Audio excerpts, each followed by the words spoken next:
coming future years. So you're very welcome and hope you will enjoy spending time at our university.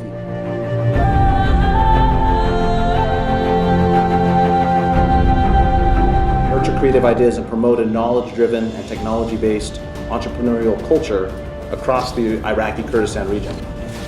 In particular, the food industry and tourism product development programs have provided over 500 individuals, particularly rural women,